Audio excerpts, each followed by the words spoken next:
O si Nestor, 28 anyos, na isang anak ng magsasaka ng mais sa aming baryo. Gaya ng tatay kong si Nilo, ay sa maisan din ako nagtatrabaho. Sarili namin ang lupa at may pagmamalaki ko sa lahat na kami ng tatay ko ang nagtanim ng lahat ng mais na nakatanim doon. Dalawa na lang kami ng tatay ko na magkasama sa aming bahay. Ang nanay ko kasi ay namatay nung 8 taong gulang pa lamang ako. Ang sabi sa akin ni tatay, inatake ng mabangis na hayop ang nanay ko, pero hindi naman niya sinabi kung anong klaseng hayop yaon. Nang mangyari ang lahat ng yon, ay nasa syudad ako, sa bahay ng kapatid ni tatay. Ang totoo niyan, nandoon ako mula 7 taong gulang ako hanggang sa ako ay magbinata. Ewan ko ba kay tatay, ako na nga lang ang nag-iisa niyang anak, pero parang ayaw niya pa akong makasama. Kaya nang umidad ako ng 21, ay umuwi na ako sa aming baryo para makasama ang tatay ko, at doon na ako nagsimulang tulungan siya sa maisan namin. Nung una ay nagalit siya sa akin. Ang sabi niya, bakit pa raw ako umuwi sa baryo namin, at ang gusto niya ay bumalik na lang ako sa syudad. Pero matigas ang ulo ko. Hindi nangyari ang gusto niya, hanggang sa tinanggap na lang niya na hindi talaga ako aalis sa baryo namin dahil mas gusto ko na makasama ko siya. Isang hapon, nasa maisan kami ni tatay. Magkatulong naming inilalagay sa mga sako ang mga mais na aming inani sa maghapon. Parehas kaming napahinto sa aming ginagawa nang mapansin namin ang biglang pagdilim ng kalangitan, hanggang sa mula sa kung saan ay nagliparan ang napakaraming uwak na halos matakpan na ang kabuuan ng aming baryo. Hala, tay, ano nangyayari? Saan galing ang mga uwak na yan? Ang dami naman nila. Bilisan na natin. Huwag mo nang pansinin ang mga uwak na yan. Parang ang hirap naman po ng pinapagawa niyo, tay. Paano hindi ko po papansinin ang mga uwak na yan? Napakarami po nila. Aba, sa dami po nila parang bigla nang gumabi ah. Tay, hindi po ba masamang pangitain yan? Sa tagal ko na po rito, ay ngayon lang po ako nakakita ng ganyang karaming uwak. Pampihira. Nakakakilabot. Hindi ka talaga marunong makinig sa akin, Nestor, ano? Kapag sinabi kong bilisan mo na, bilisan mo na. Huwag ka nang maraming tanong. Sa bagay, tama po kayo. Kailangan na natin magmadali at baka mabagsakan pa tayo ng dumi ng mga uwak na yan. Naging mabilis na ang pagkilos namin ni tatay. Inilagay na namin sa imbakan ang mga sako ng mais at umuwi na kami sa aming bahay. Sumilip ako sa bintana habang si tatay naman ay nagsimula ng magluto ng aming hapunan. Tay, nawawala na po yung mga uwak. Parang lahat po sila pumupunta po sa kabilang bundok. Hindi ba sabi ko sa'yo, ay wag mo nang pansinin ang mga uwak na yan? Pasensya na tay. Hindi ko kasi alam kung dapat ba akong mamangha o kilabutan sa dami ng uwak kanina eh. Ay, oo nga pala tay. Mamayang madaling araw po, pupunta po ako sa Maynila. Yan, tama yan. Doon ka na lang muna kahit 1 buwan. Ho? 1 buwan? Aba, masyado naman po matagal yun. Dadalawin ko lang naman po roon si Lisa eh. Baka kasi nagtatampo na siya sa akin eh. Kasi halos 3 buwan na kaming hindi nagkikita. Baka kapag nagtagal pa po, na hindi ako nagpakita sa kanya, aba, baka makipag-break na po yun sa akin o hindi naman kaya ipagpalit na ako sa iba nun. Siguro matagal na pong 1 linggo ko ron. Hindi anak, mag-1 buwan ka ron. Ang sabi mo nga, matagal mo nang hindi nakakasama ang nobya mo, di ba? Sulitin mo ng pagpunta mo sa syudad. Kung ang iniisip mo ay ang maisa natin, Huwag mong alalahanin yon. Kaya kong trabaho ron, kahit mag-isa ako. Pwede rin naman akong kumuha ng pansamantalang makakatulong ko kung sakali. Alam niyo, Tay, minsan iniisip ko kung may nagawa ba akong malaking pagkakamali sa inyo nung bata pa ako eh. Kasi Tay, simula po sa pagkabata ko ayaw niyo ako nandito sa baryo natin . Parang ayaw niyo akong makasama. Hindi po ba mas ginusto niyo na doon ako lumaki kay Tito kaysa makasama niyo ako rito? Dahil ayoko lumaki ka sa isang lugar na alam kong wala kang magiging magandang buhay. Maraming oportunidad ang naghihintay sa'yo sa syudad kaysa rito. Hindi ko nga alam kung bakit hindi mo ginagamit ang pinag-aralan mo . Sayang lang ang pagkokolehiyo mo. Hindi naman po sayang, Tay. Kasi nagagamit ko po yung agriculture course ko sa taniman natin. Pero Tay, iniisip ko nga baka ampun niyo ako kaya ayaw niyo ako makasama o kaya baka anak ako ni nanay sa ibang lalaki. Sa tingin mo ba nakakatawa yung sinasabi mo? Talagang idinamay mo pa ang nanay mo na nananahimik? Nagbibiro lang naman po ako, Tay. Pwes hindi magandang biro yung sinabi mo. Hindi mo na iginalang ang alaala ng nanay mo, Nestor. Tay, joke lang po yun. Basta. Doon ka na muna sa Maynila ng 1 buwan. Tapos ang usapan. Hindi na ako umapela pa kay Tatay. Dahil alam ko na kahit na anong sabihin ko ay hindi niya ako pakikinggan. Pero dahil matigas ang ulo ko, syempre, hindi ko siya susundin. Gagawin ko pa rin ang gusto ko at babalik din kagad ako kapag nagkita na kami ng nobya kong si Lisa.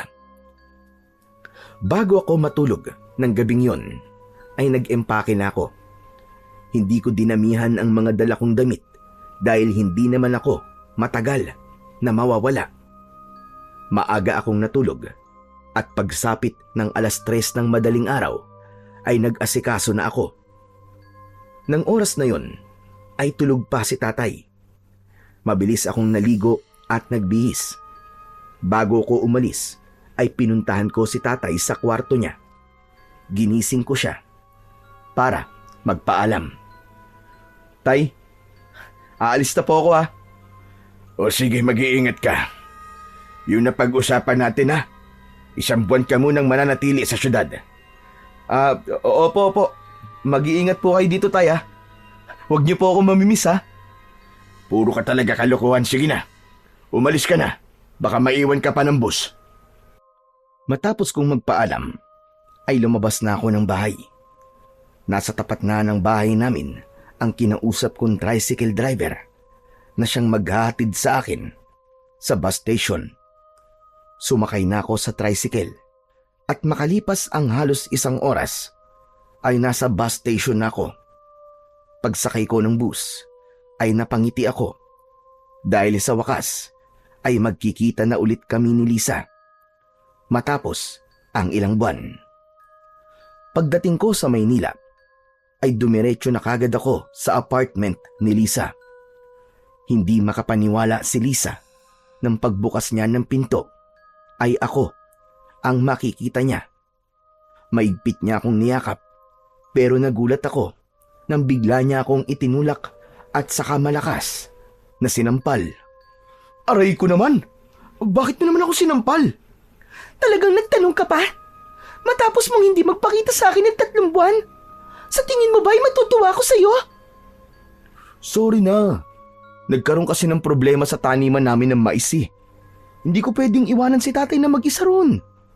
Saka alam mo namang walang signal sa baryo namin, di ba? Kaya hindi rin kita masabihan kung ano na nangyayari dun sa akin. Totoo ba yung sinasabi mo? Baka naman may ibang babae ka na dun sa baryo nyo, ha? Ano ka ba? Wala. Hindi ko naman sasayangin ng 5 taon na relasyon natin, no? Wala akong ibang ginawa ron kundi ang magtrabaho sa aming maisan. Saka pwede ba? Papasukin mo muna ako. Ay, oo nga pala. Sige, pasok ka. Pagpasok ko sa apartment ni Lisa, ay magkatabi kaming umupo sa sofa. Doon ay nag-usap kami tungkol sa mga nangyari sa amin sa loob ng 3 buwan na hindi kami nagkita. Alam mo, hindi ko na gusto tong setup natin, Nestor. Ilang araw ka lang dito sa Maynila tapos babalik ka na kagad sa inyo. Tapos, ang tagal-tagal mo pa bago ka bumalik dito. Pasensya ka na talaga. Hindi ko kasi pwedeng iwanan si tatay na mag-isa eh.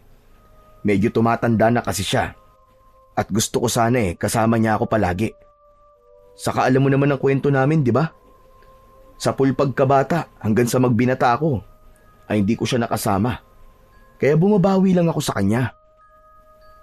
Naiintindihan naman kita, Nestor Pero paano naman ang time natin dalawa? Ganito na lang ba tayo habang buhay? Palaging magkalayo tapos magkakasama lang ng ilang araw? Ganun ba ang gusto mo? Siyempre hindi. Sa ngayon, ganito tayo. Pero darating din ang panahon na magkakasama na tayo at titira na tayo sa iisang bubong. Pero kailan pa yon, Nestor? Kahit nga sa tatay mo, hindi mo pa ako na ipapakilala Ay nako, nagtatampo na naman ang mahal ko. Hindi ako nagtatampo, Nestor. Sinasabi ko lang ang totoo sa'yo. Ano kaya kung sumama ako sa baryo nyo? Doon na muna ako ng ilang buwan. Para makilala ko rin ang tatay mo, di ba? Ang tagal na ng relasyon natin, pero hanggang ngayon ay hindi mo pa ako na ipapakilala sa kanya. Sigurado ka ba na gusto mong sumama sa akin pabalik sa amin? Oo naman. Bakit ayaw mo ba? Hindi naman sa ganun. Pero paano ang trabaho mo? Hindi ka pwedeng umabsent ng matagal, di ba? Isa pa yan. Dahil wala tayong communication, ay hindi ko masabi sa iyo mga nangyayari sa buhay ko. 1 month nang nakakaraan simula na mag-resign ako sa trabaho. Tapos yung savings ko, ginamit ko sa pag-invest ko sa coffee shop business ni Mariel. Ganun ba? Sorry kung hindi ko yan alam. Pero sigurado ka ba na tamang desisyon yung ginawa mo? Oo naman. Malakas ang coffee shop ng best friend ko na yun, ano? Kaya pwede akong sumama sa'yo sa baryo nyo. Yun ay kung okay lang sa'yo. Ha? Okay, sige, walang problema. Pagbalik ko sa amin, ay isasama na kita para makilala ka na ni tatay. Napakasaya ko sa sinabing yun ni Lisa.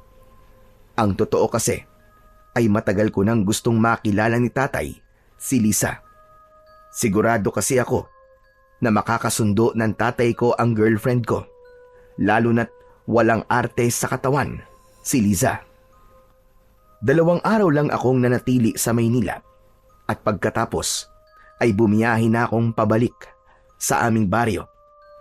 Siyempre, kasama ko na si Lisa na sobrang excited na makilala si tatay. Wala akong kabang nararamdaman ng time na yon, lalo na't alam ko na magugustuhan ni Lisa ang baryo namin. Matapos ang napakahabang biyahe, ay nakarating na kami sa aming destinasyon. Gabi na at napakalakas ng ulan. Mabuti na lang ay may dala akong payong, kaya kahit paano ay may proteksyon kami laban sa ulan. Ang malas naman ang punta ko rito sa inyo. Grabe ang lakas ng ulan at hangin. Mukhang may bagyo pa yata. Hindi naman, nagkataon lang yan. Pero nakapagtataka na may bagyo. Summer ngayon. Nestor, malayo pa ba tayo sa bahay nyo? Malapit na tayo. Pagliko natin dun sa may kantong yun, konting lakad na lang tapos nandun na ang bahay namin. Medyo nagmamadali na kami ni Lisa sa paglalakad. Hindi nagtagal ay nakarating na kami sa bahay namin at agad akong kumatok sa may pinto. Pagbukas ng pinto ay bumungad sa amin si tatay. Agad na bumakas ang galit sa mukha niya nang makita niya ako. Nestor, anong ginagawa mo rito? Hindi ba't ang sabi ko sa'yo ay huwag ka munang bumalik dito? Tay, teka. Pwede po bang mamaya niyo na po ako pagalitan? Basang-basa na po kami ng ulan eh. Saka tay, may kasama po ako. Hello po. Magandang gabi po sa inyo. Natigilan si tatay nang makita niya si Lisa. Tuluyan niya nang binuksan ang pinto at pinapasok na niya kami. Sinabi ko kay Lisa na mauna na siyang maligo at magpalit ng damit. Itinuro ko sa kanya kung nasaan ang banyo. Nang nasa loob na si Lisa ng banyo, ay hinarap ako ni tatay. Alam kong galit siya dahil nakakunot ang kanyang noo. Ikaw napakatigas talaga ng ulo mo, Nestor. Hindi ka ba talaga marunong makinig sa akin? Ang sabi ko sa'yo, 1 buwan ka muna sa Maynila. Napakatagal ba para sa'yo ng 1 buwan, ha? Tay, huwag niyo naman pong lakasan ang boses niyo. Baka mamaya marinig po kay ni Lisa, nakakahiya. Baka isipin niya na hindi siya welcome dito sa bahay natin. Pasensya na po. Kung hindi ko po kayo sinunod, tay. Tapos nagsama ka pa rito ng ibang tao. Pambihira ka talaga, oo. Tay, si Lisa po yun. Girlfriend ko po siya. Nag-request po siya sa akin na gusto niya po kayong makilala at siya po mismo nagsabi na gusto niyang sumama sa akin dito. Aba syempre, pinagbigyan ko po siya. Sana nakinig ka na lang sa akin. Hindi yung kung anong gusto mo. Yun ang ginagawa mo. Tay, ano po ba kasing totoong dahilan kung bakit ayaw niyo muna akong umuwi dito sa atin? Parang may hindi po kayo sinasabi sa akin eh. Bigla na lang po kayo nagkaganyan nung nakakita tayo na napakaraming uwak nung nakaraang araw. Hindi mo na kailangan malaman ang dahilan. Oh, di nahuli ko rin po kayo sa sarili niyong bibig. Meron po talagang dahilan. Ano po ba yun, tay? Bakit hindi niyo na lang po sabihin sa akin? Para maintindihan ko po kayo. Huwag ka na magtanong. Para rin sa'yo itong ginagawa ko. Kaya bukas ng umaga, kapag humupa ng bagyo, ay umalis na kayo ng nobya mo. Nagkakaintindihan ba tayo? Hindi na ako binigyan ni tatay ng pagkakataon na makasagot. Tumalikod na siya at pumasok sa kanyang kwarto. Naiwan akong naguguluhan at nag-iisip sa sala. Gusto ko pa sana siyang sundan, pero isinarado niya na ang pinto ng kwarto niya at narinig ko ang paglak nun mula sa loob. Hindi ko na alam kung gaano na ako katagal na nakatulala at nakatayo. Napapitlag na lang ako nang lumabas na sa banyo si Lisa at lumapit siya sa akin. Oh, ano nangyari sa'yo? Bakit parang nakakita ka yata ng multo? Ha? Wala. Ako naman na maliligo. Doon nga pala ang kwarto ko. Doon tayo matutulog. Ang tatay mo? Ay, ang ibig ko sabihin eh, si Tito Nolan pala. Nasaan siya? Nasa kwarto niya na. Inaantok na raw siya. Bukas ko na lang kayo ipapakilala ng formal sa isa't isa. Sige na, pumunta ka na sa kwarto. Doon mo na lang ako hintayin. O sige, bilisan mo ha. Hinintay ko munang makapasok si Lisa sa kwarto ko bago ako nagpunta sa banyo para maligo. At habang naliligo ako, inisip ko na ang gagawin ko kung paano ko sasabihin kay Lisa na gusto ng tatay ko na umalis na kagad kami bukas ng umaga. Binilisan ko ang pagligo ko dahil alam kong mainipin si Lisa. Pagpasok ko sa kwarto ay naabutan ko siyang nakahiga habang may binabasang aklat. Nang sandaling yon ay patuloy pa rin ang napakasungit na panahon. Saktong pagsasarado ko ng pinto ay biglang namatay ang ilaw. Naku po, Diyos ko! Nag-brown out pa. Ano ba yan? Hindi ko pa nga na-charge ang cellphone ko eh. Hayaan mo na. Wala rin namang silbi ang cellphone dito eh kasi walang signal. Tumabi na ako kay Lisa at niyakap ko siya. Itinulak naman niya ako palayo sa kanya. Ano ba? Huwag mo nga akong yakapin. Bakit? Mabango naman ako bagong paligo ako. Huwag mo namang sabihin na naiinitan ka. Ang lamig-lamig. Kapag ganitong panahon, mas masarap na may kayakap habang natutulog. Kilala kita, Nestor. Alam kong hindi lang yakap ang gagawin mo sa akin. Baka kung saan pa yan mapunta. Ang KJ mo naman. Ang tagal na nga nating hindi nagkikita tapos hindi mo pa ako pagbibigyan. Ay nako, kilabutan ka nga, Nestor. Ipapaalala ko lang ha, na nasa kabilang kwarto lang ang tatay mo. Oo na. Hindi na nga kita pipilitin eh. Nestor, maiba ako. Parang narinig ko kayo nag-uusap ni Tito Nilo kanina habang naliligo ko. Parang galit si Tito. Anong pinag-usapan niyo? Ikaw ha? May pagkatsismosa ka rin pala ha? Seryoso ko, ano ba? Sagutin mo na lang ang tanong ko. Ito naman di na mabiro. Pero mabuti at naitanong mo na rin yan. Ang sabi kasi ni tatay ay umalis sa tayo bukas ng umaga. Pasensya ka na, pero ang gusto kasi ni tatay ay 1 buwan daw ako sa Maynila eh. Ayokong pagbigyan siya kasi ayokong mag-isa siya rito ng matagal. Ano? Kung aalis tayo bukas, paano? Ang lakas-lakas pa ng bagyo. Kapag lang naman humina na ang bagyo. Pero huwag kang mag-alala. Kakausapin ko si tatay bukas para makumbinsi ko siya na huwag muna tayong umalis. Ibig bang sabihin, ayaw niyang nandito ako, ganun ba? Hindi ba niya ako gusto para sa'yo? Kahit hindi pa niya ako nakikilala? Hindi, ikaw naman. Bago kasi ako umalis dito para puntahan ka, ay sinabi na ni tatay sa akin na 1 buwan muna ako sa Maynila. Hindi ko siya sinunod, kaya nagalit siya. Kasalanan mo naman pala eh. Dapat, nagstay ka muna sa apartment ko ng 1 buwan, tapos saka tayo pumunta rito sa inyo. Hindi ba ayokong matagal na mag-isa si tatay dito sa bahay? Saka paniguradong mahihirapan niyo sa taniman namin ng mais kapag wala siyang katulong. Ewan ko ba? Pakiramdam ko may malalim na dahilan kung bakit ayaw akong pauwiin ni tatay dito eh. Ano naman ang dahilan na yun? Hindi ko pa alam, pero sisiguraduhin ko na malalaman ko rin yun. O paano? Matulog na tayo. Alam kong gaya ko ay pagod ka rin sa haba ng biyahe natin. O sige, bukas na lang ulit tayo mag-usap. Tumalikod na si Lisa sa akin, habang ako naman ay nakatingin sa kisame. Hindi ko magawang makatulog ng gabing yon dahil iniisip ko pa rin kung ano ba talaga ang dahilan kung bakit ayaw ni tatay na bumalik ako agad sa aming baryo. Umasa na lang ako na malalaman ko rin ang kasagutan sa tanong ko na yon sa lalong madaling panahon.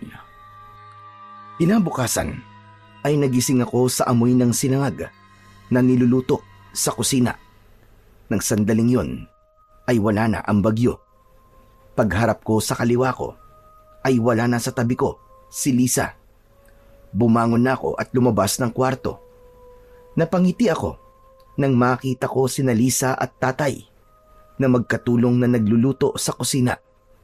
Nang dahil sa pagiging abala nila ay hindi nila ako napansin. Tito Nilo, pakitingin naman po kung tama po ang pagkakahiwa ko rito sa mga kamatis. Patingin nga. Aba, masyado makapal ang pagkakahiwa mo, iha. Di ba sabi ko ay manipis lang? Kasi ihahalo ko yan sa itlog. Sorry po. Natatakot po kasi ako baka mahiwa ako. Itinuro ko na sa'yo yung teknik sa paghihiwa, di ba? Nakalimutan mo na kagad. Hindi naman po. Natatakot lang po talaga akong humawak ng kutsilyo eh. Alam mo, Lisa, matagal na kayo ng anak ko. Malay mo, may plano na pala siyang pakasalan ka. Kapag kinasal na kayo, alam mo naman siguro ang kasunod nun. Bubuo na kayo ng sarili niyong pamilya. Hindi pwedeng wala kang alam sa kusina kahit paano. Iba pa rin kasi kapag ang nanay ang nagluluto para sa kanyang asawa at mga anak. Nako, parang wala naman pong balak si Nestor na pakasalan ako eh. Aba, iha, hindi natin masasabi yan. Napangiti ako sa naging usapan ni Lisa at ni tatay. Hindi ko kasi inasahan, nagigising ako ng ganun ang bumungad sa akin. Lalo na't kagabi ay nagalit ang tatay ko sa pagdating namin ni Lisa. Pero hindi lang yun ang dahilan kung bakit ako napangiti. Isa rin sa dahilan ay ang pag-uusap nila tungkol sa kasal. Lingid kasi sa kaalaman ni Lisa ay matagal na akong bumili ng engagement ring dahil may balak na akong mag-propose sa kanya. Ang hinihintay ko na lang ay ang tamang oras at moment. Gusto ko kasi kapag nag-propose ako ng kasal kay Lisa ay yung tipong hindi niya makakalimutan hanggang sa pagtanda naming dalawa. Lumapit na ako kina Lisa at tatay. Bahagya pa silang nagulat nang makita nila ako. Oh, gising ka na pala. Nagising ako sa bango na niluluto nyo eh. Ang sabi ni Tito, paborito mo pala ang itlog na may kamatis at sibuyas. Kaya yun ang lulutuin namin ngayon. Nako. Mapaparami ang kain ko niyan. Kaya nga dinamihan ko tong sinangag kasi alam kong marami ang kakainin mo. Pero natutuwa po ako na mukhang magkasundo po kayong dalawa. Bakit naman? May dahilan ba para hindi kami magkasundo ni Lisa? Wala namang ginagawang masama si Lisa. Isa pa, mabait naman siya kahit walang alam sa kusina. Kaya nga po mag-aaral po ako ng pagluluto simula ngayon. Pagkagising ko kasi nakita ko si Tito na naghahanda ng lulutuin niya, kaya nakialam ako. Nagkausap na rin kami at kahit papano ay nakilala na namin ng isa't isa. Kaya nga natutuwa ako eh. Ibig sabihin, hindi ko na kailangan mag-effort na ipakilala kayong dalawa sa isa't isa. Pero tatay, ibig din po ba sabihin nito hindi nyo na po kami kagad papaalisin? Ang balak po kasi namin ay talagang magtagal po dito ni Lisa. Tungkol sa bagay na yan, hindi pa rin nagbabago ang isip ko. Kailangan nyo pa rin umalis dito at bumalik sa Maynila pagkatapos natin mag-almusal. Wala nang bagyo, kaya makakabiyahe na kayo na maayos. Pero tay, sundin mo na lang ang sinabi ko, Nilo. Pagbalik mo saka ko na lang ipapaliwanagan lahat. Nestor, sundin na lang natin ang tatay mo. Pwede naman siguro kung sumama sa'yo pabalik dito after ng 1 buwan, di ba? Nahihiya kasi ako sa'yo Sayang ang pagpunta mo rito. Tapos, hindi ka man lang nagstay dito kahit 1 araw. Hindi naman sayang ang punta ko rito kasi nakilala ko rin sa wakas si Tito Nilo. Malaking bagay na yun para sa akin. Labag sa kagustuhan ko ang umalis kagad kami roon ni Lisa. Bukod kasi na sayang ang ibiniyahe ng girlfriend ko, ay ayoko ring iwanan si tatay ng ganong katagal. Pero dahil 2 na silang pumayag sa pag-alis namin, ay wala na akong nagawa kundi ang sundin ang gustong mangyari ng tatay ko. Sinulit na lang namin ang oras na natitira na kasama ko si tatay. Sa almusal ay nagkwentuhan kami ng masasayang bagay. Maraming ikinuwento si tatay kay Lisa ng mga nakakatawang bagay tungkol sa akin. Silang 2 lang ang halos nag-uusap habang ako naman ay masayang pinapanood sila. Iba pala talaga ang pakiramdam kapag nakikita mong magkasundo ang 2 taong mahalaga sa buhay mo. Nawala ang saya ko nang matapos na kaming kumain. Nag-asikaso na kami ni Lisa para umalis. Hindi nagtagal ay handa na kami para sa aming pag-alis. Inihatid kami ni tatay sa labas ng aming bahay. Talaga bang hindi na po magbabago ang isip niyo, tay? Talagang gusto niyo po bang umalis na kami ngayon? Ano ka ba, Nestor? Nakapag-empake na tayo.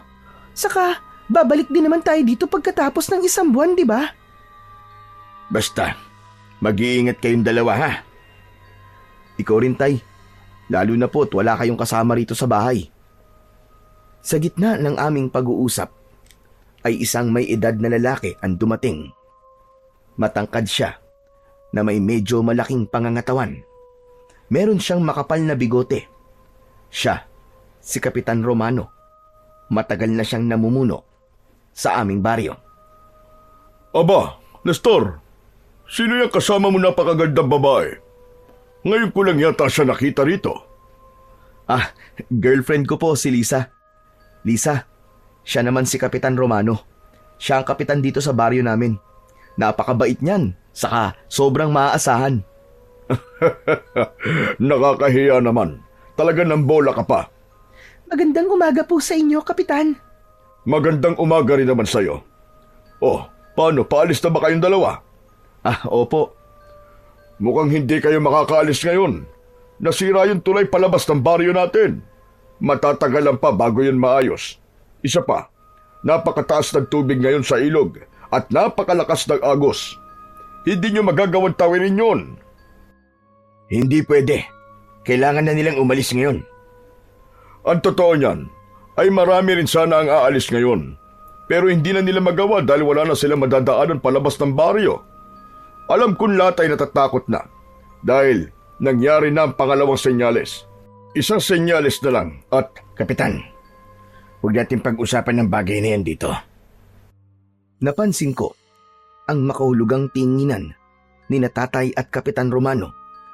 Mas lalo kong naramdaman na meron talaga akong hindi alam sa baryo namin. Ano pong senyalis ang sinasabi niyo, Kapitan? Nestor, tignan niyo nga muna ni Lisa ang daan. Kung kaya niyo makadaan, sige na. Sige po. Lisa, tara na. Iwan muna natin ang mga bag natin dito, Tay. Titignan lang po namin yung daan palabas ng baryo. Naglakad na kami ni Lisa, palayo sa bahay. Habang naglalakad, ay tahimik lang ako. Hindi kasi maalis sa isip ko yung sinabi ni Kapitan Romano tungkol sa senyales. Wala akong ideya kung para saan ang senyales na yon at ano-ano yung mga senyales na tinukoy ni Kapitan. Ang tahimik mo yata dyan. Hindi ka ba masaya na hindi matutuloy ang pag-alis natin ngayon? Masaya. Pero yung sinabi ni Kapitan, yung senyales, napansin ko kasi na parang biglang kinabahan si Tatay nang banggitin yun ni Kapitan Romano. Parang meron silang alam na hindi ko alam. Kaya nga napansin ko rin yun. Tapos, yung tinginan nilang dalawa kanina, parang may ibig sabihin.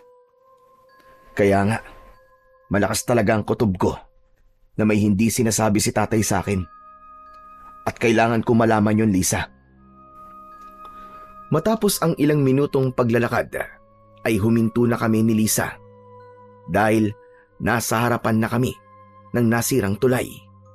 Napakalakas talaga ng agos ng ilog at doon namin nalaman na nagsasabi ng totoo si Kapitan Romano.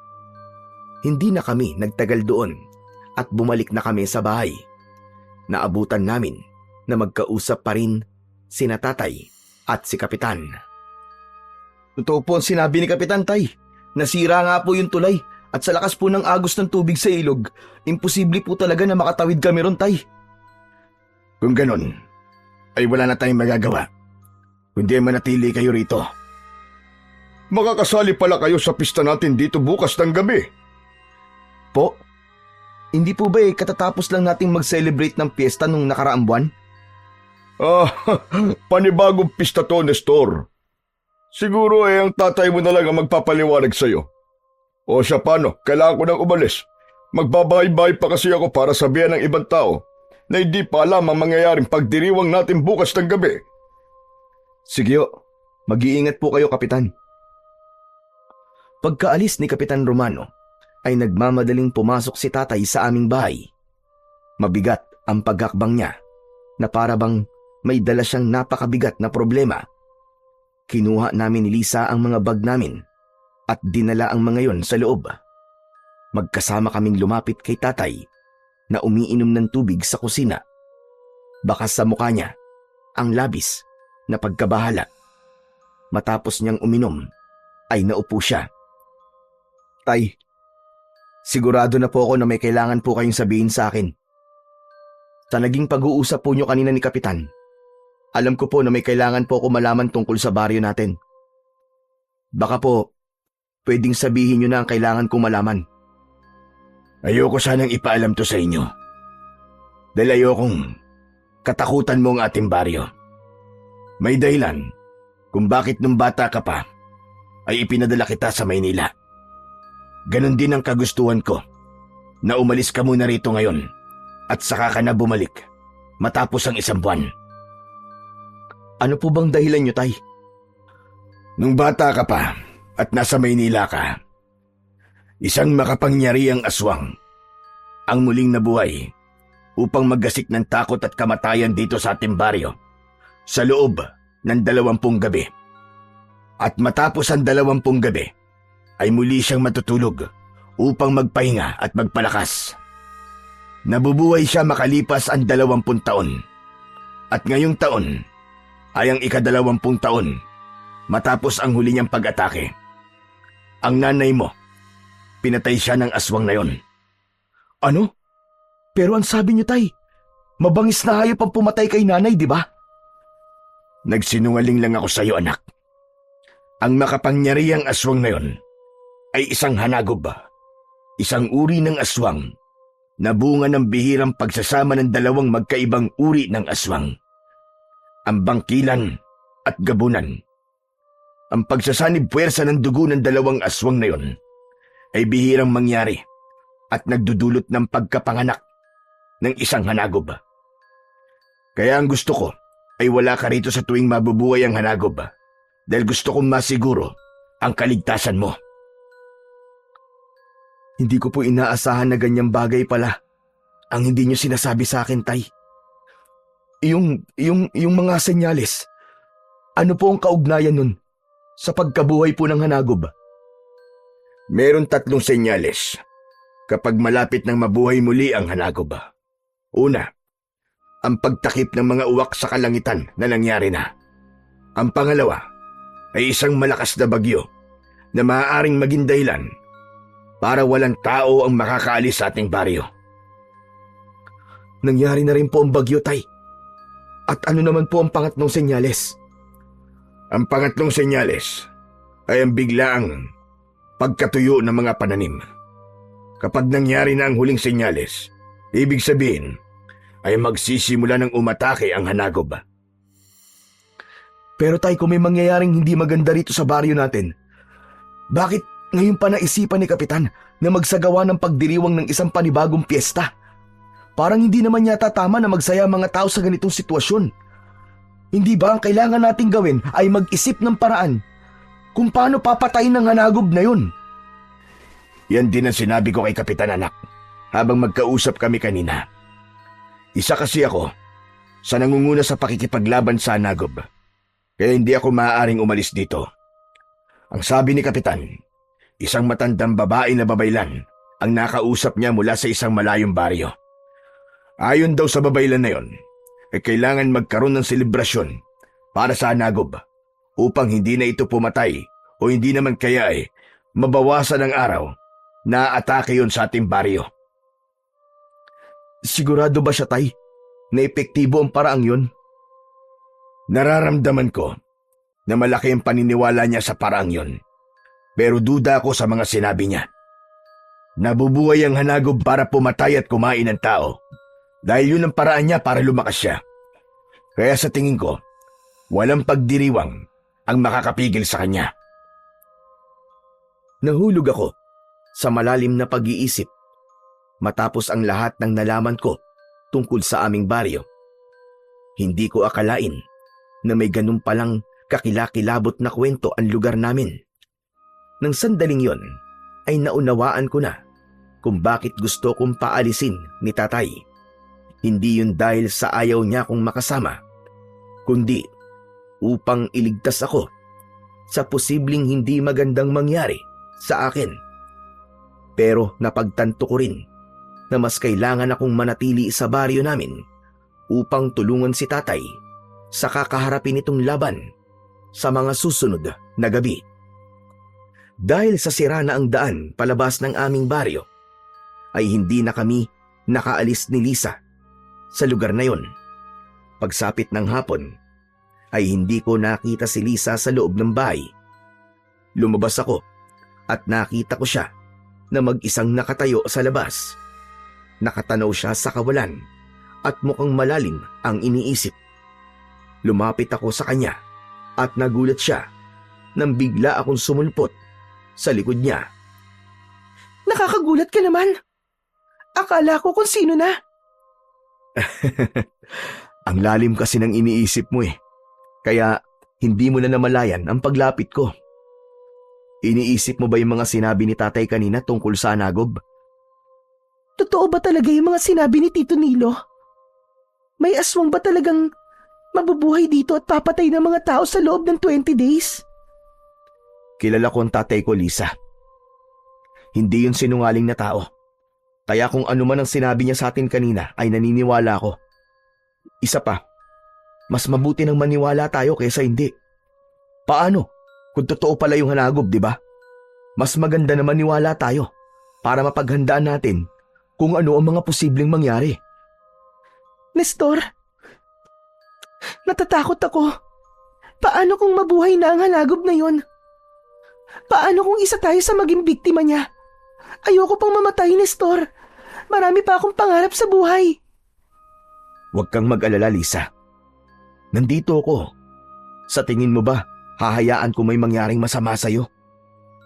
Siyempre gagawin ko ang lahat para protektahan ka. Kahit pa ibuwis ko ang buhay ko. Huwag naman sanang umabot pa sa ganun. Ayoko namang mamatay ka pa. Nang dahil lang sa akin. Ganun kita kamahal, Lisa. Gagawin ko ang lahat para sa'yo. Ang corny mo. Kasing corny mo ang mga mais nyo. Sa gitna ng pag-uusap namin ni Lisa, ay nakita namin si Kapitan Romano. May kasama siyang matandang babae na kilalang mahusay na manggagamot sa aming baryo. Siya, si Aling Emma. Huminto silang dalawa sa harapan namin ni Lisa. O ano, Nestor? Nasabi na ba sa'yo ni Nilo ang mga dapat mong malaman? Opo. Sinabi niya na po sa akin kanina. Nakakagulat po na may ganung nangyayari dito sa baryo natin. Pero bakit po ba nagkaroon ng ganong klaseng aswang dito sa atin, Kapitan? Matagal lang nabubuhay para pumatay ang hanagob na yon, Nestor. Ang sabi-sabi noong unang panahon ay tinalo na ng mga unang tao dito sa ating baryo ang hanagob. Pero sumumpa ang hanagob na magbabalik siya. Marahil may kakayahan siya sa paggamit ng itim na kapangyarihan. Kaya nagkatotoo ang sumpang yun. Natakot nga po kami ni Lisa nang malaman namin kay tatay ang tungkol dun sa hanagob. Pero Kapitan, ano po palang plano nyo? Meron po ba tayong grupo ng mga kalalakihan na makikipaglaban po sa hanagob? Meron naman. At isa ang tatay mo sa kasapi sa grupong yun. Pero sigurado ko na nabanggit na ni Nilo sa'yo ang tungkol sa paraan na dapat natin gawin upang huminto sa pagpatay ang hanagob o kahit man lang mabawasan ang bilang ng gabi na sasalakay siya. Yung po bang gaganaping pagdiriwang ng pista bukas ng gabi? Tama ka. Yun nga ang paraan na aking tinutukoy. Isang matandang babaylan kasing nakapagsabi sa akin na imbis na katakutan ay dapat nating ipakita sa hanagob na siya ay ating sinasamba nang sa gayon isipin niya na siya ang ating Diyos at tayo ay kanyang tagasunod. Kung ganun ang mangyayari, hindi na tayo papatayin ng hanagob at baka sa ibang baryo na siya umatake. Pero Kapitan, hindi po ba masamang sumamba sa isang kampo ng kadiliman? Isa pa sa tingin ko ay hindi yan ang totoong solusyon, lalo na't papatay pa rin ng hanagob na yun. Hindi nga rito sa baryo natin pero sa ibang lugar naman. Pero hindi na siya papatay ng tao dito sa baryo natin. Yun naman ang importante, ang maging ligtas tayong lahat sa lugar na ito. Yung sa ibang lugar, abay bahala sila doon. Kapitan, baka naman pwede niyo munang pag-isipan ng paraan na yan. Hindi kasi maganda ang pakiramdam ko pagdating sa bagay na yan. Bago mo pa sabihin yan, ay ginawa ko na yan, Nestor. Makailang beses ko nang pinag-isipan ng bagay na yon. Oo nga pala, kailangan ko nang umalis. Sinundo ko kasi itong si Aling Emma sa bahay niya dahil sumasakit ang likod ko. Kailangan ko ng maayos na hilot. Nalipat ang tingin ko kay Aling Emma at doon ko napansin na titig siya kay Lisa. Si Lisa naman ay hindi makatingin ng diretso kay Aling Emma dahil mukha siyang nakakatakot. Aling Emma, may problema po ba? Imbis na sagutin ang tanong ko, ay hinawakan ni Aling Emma ang kamay ni Lisa na para bang pinupulsuhan nito yun. Binabati kita. Lalaki ang anak mo. Po, ano pong sinasabi nyo? Ingatan mo ang sarili mo, Ineng. Aling Emma, tara na. Huwag mo nang gambalain pa sina Nestor. Nestor, mauna na kami. Sige po. Mag-iingat po kayo, Kapitan. Nang nakaalis na sina Kapitan Romano at Aling Emma, ay may takot sa mga mata na tumingin si Lisa sa akin. Nestor, anong ibig sabihin ni Aling Emma na lalaki ang anak ko? Aba, malay ko. Baka naman nahulaan niya na lalaki ang magiging unang anak natin. Ano kaya kung simulan na natin gumawa ngayong gabi? Tamang-tama kasi nasa maisan si tatay. Tayo lang nga nandito sa bahay. Tumigil ka nga. Puro ka talaga kalokohan eh. Pero nakakatakot naman si Aling Emma. Hindi niya pa kasi ako tinitignan habang magkausap kayo ni Kapitan. Huwag mo nalang pansinin si Aling Emma. Matanda na kasi yun eh. Kaya kung ano-ano nang sinasabi niya, ang gawin natin ay magkulong na lang tayo sa kwarto. Tumigil ka, Nestor. Hindi ka makakaisa sa akin ngayon. Ang mabuti pa ay tulungan mo na lang si Tito Nilo sa maisan. Pabiro akong inirapan ni Lisa at saka siya pumasok sa bahay. Habang ako naman ay napailing na lang at nagdesisyon akong puntahan si tatay sa maisan upang tulungan siya sa mga gawain doon. Kinabukasan ng umaga, pagkagising ko ay tulog pa rin si Lisa sa tabi ko. Bumangon ako at si tatay ang agad na hinanap ko pero hindi ko siya nakita sa aming bahay. Nakabukas ang pinto ng kwarto niya kaya nalaman kong wala siya roon. Lumabas ako mula sa pinto sa likod ng bahay at nagimbal ako sa aking nakita. Tuyong-tuyo ang taniman namin ng mais na para bang isang buwan na nagkaroon ng matinding tagtuyot. Nasa bukana ng taniman ng mais si tatay. Nakatayo siya roon at hindi gumagalaw. Nagmamadali akong lumapit sa kanya. Tay, ano po nangyari sa maisan natin? Bakit namatay lahat ng tanim natin? Hindi ba kahapon maayos pa ang mga yan? Nangyari ng pangatlong senyales, anak. Natuyo na ang mga pananim sa baryo natin. Mabubuhay na ang hanagob. Kailangan na nating maganda. Hindi tayo pwedeng magsayang ng oras dahil maaaring mamayang gabi ay umpisahan niya na ang kanyang pagsalakay. Kung ganun tayo, anong gagawin natin?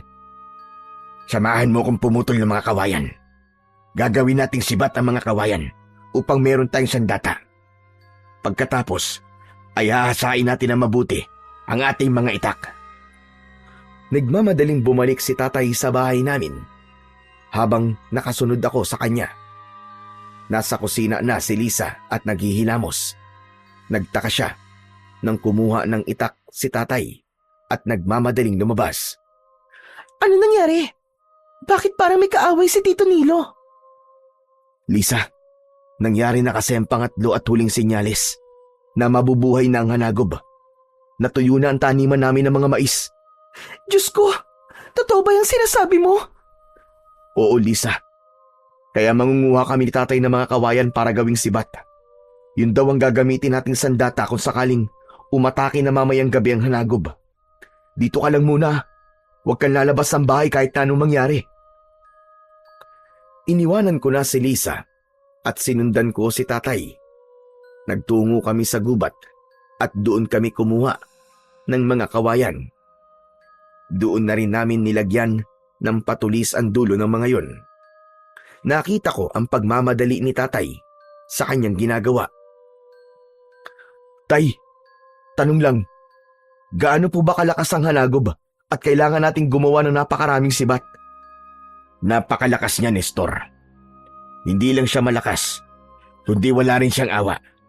Kahit sinong tao ay papatayin at kakainin niya upang mawala ang kanyang gutom. Wala po bang paraan, tay, para mapatay siya? Walang nakakaalam kung anong eksaktong paraan para mapatay ang hanagob na yon. Ang ginagawa lang namin ay nilalabanan namin siya. Pero kahit napakarami ang nakikipaglaban sa kanya, ay hindi pa rin namin siya matalo-talo. Kaya mamayang gabi ay sisimulan natin ang pagbabantay. Pero tay, hindi po ba mamayang gabi na rin po yung pista? na sinasabi po ni Kapitan Romano. Isa pa yan sa iniisip ko, anak. Pagkatapos natin dito, ay kakausapin ko si Kapitan upang wag nang ituloy ang pagdiriwang na yon.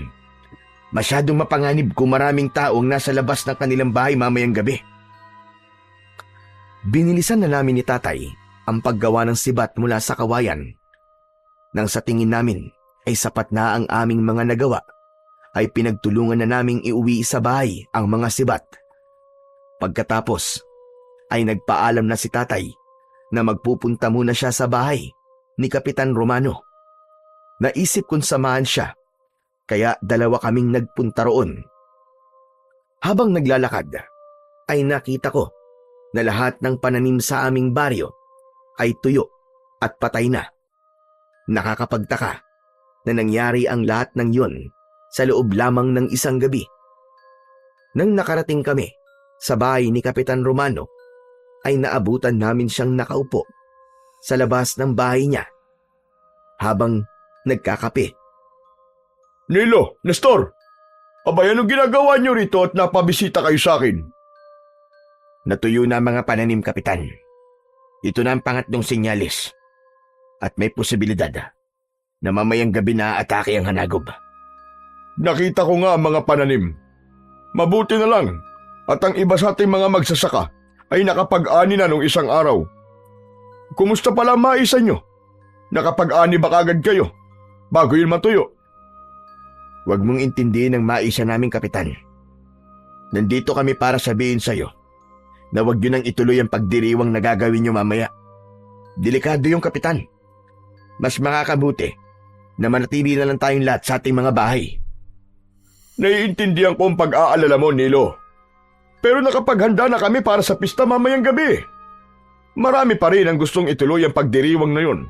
Dahil kagaya ko ay naniniwala sila na yun ang tanging paraan para matigil na ang pagpatay ng hanagob.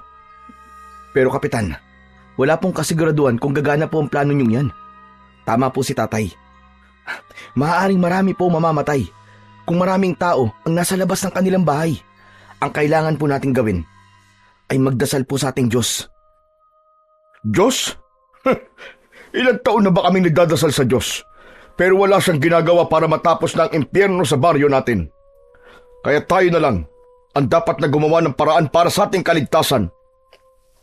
Sandali, huwag niyong sabihin na hindi kayo sasali sa kapistahan mamayang gabi. Nestor, isama mo si Lisa. Kailangan nandun siya mamayang gabi. Pasensya na po, pero hindi po kami sasama sa inyo. Nakakalungkot naman. Hindi pala namin kayo kaisa. Kung ganun ay makakaalis na kayo. Dahil kahit na ano sabihin nyo, ay itutuloy pa rin namin ang kapistahan mamayang gabi. Huwag kayong mag-alala. Kung di umubra ang gagawin namin mamayang gabi, ay may isa pang paraan. Ano pong paraan yun? Sa ngayon, ay ako lang muna ang dapat makaalam nun. Pero darating din ang takdang panahon na malalaman nyo rin. Makahulugang ngumiti si Kapitan Romano na nagbigay ng kilabot sa akin. Bigo kami ni tatay na kumbinsihin si Kapitan na wag nang ituloy ang pagdiriwang na gagawin ng mga ito mamayang gabi. At dahil alam namin ni tatay na hindi namin mapipilit si Kapitan sa gusto namin, ay umuwi na kami sa bahay namin. Pag uwi namin ni tatay, ay nagluluto na ng almusal si Lisa. Naupo kami ni tatay sa kusina at parehas na malungkot ang aming mga muka. Kumusta ang pakikipag-usap niyo kay Kapitan? Cancelled na ba yung sinasabi niyang pagdiriwang mamayang gabi? Hindi. Itutuloy pa rin nilang pagdiriwang para sa hanagob mamayang gabi. Naniniwala talaga si Kapitan na yun ang paraan para hindi na umatake ang hanagob dito sa baryo namin. Wala na tayong magagawa tungkol sa bagay na yan. Kung marami naniniwala kay Kapitan, ay walang mangyayari kung sasabihin natin sa kanila na manatili na lang sila sa bahay nila. Ang magagawa na lang natin ay sigurduhing ligtas tayo mamaya sa unang gabi ng pag-atake ng hanagob. Napuno ng takot at pangamba ang bawat oras na lumilipas. Kung pwede ko lang napigilan ang pagsapit ng dilim, ay ginawa ko na. Hindi ako mapakali dahil yun ang unang gabi na maaari kong makita ang hanagob. Pagsapit ng gabi ay mas lalong tumindi ang takot ko. Palagi akong nasa tabi ni Lisa dahil alam ko na sa aming tatlo ay siya ang pinaka natatakot. Habang nasa loob kami ng bahay ay nakarinig kami ng mga taong sumisigaw at tila umaalulong sa labas. Ang akala namin ay umaatake na ang hanagob, kaya binuksan namin ang bintana upang sumilip. Nagimbal kami nang makita namin ang mga taong nagpuprosesyon.